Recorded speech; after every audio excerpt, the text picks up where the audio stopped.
So here's how you can change navigation bar on your Samsung phone. First, so go to setting and go to display, scroll down to the end, and you will find the navigation bar. So just tap on this one. Now you can choose a button if you would like to use navigation button. It should something look like this. So as you guys can see, working perfectly fine. You can also change the button order. So if you want this button order, then you can try this one. If you don't like this and you want a swipe gesture, then you can tap on the swipe gestures, and you still have more options here. You can increase its sensitivity as much you want it to. I prefer this lower.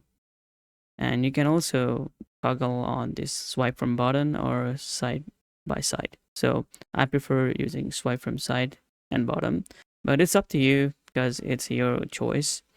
So this is how you should change this navigation bar and its styles. Thank you so much for watching. See you guys in the next video. Peace.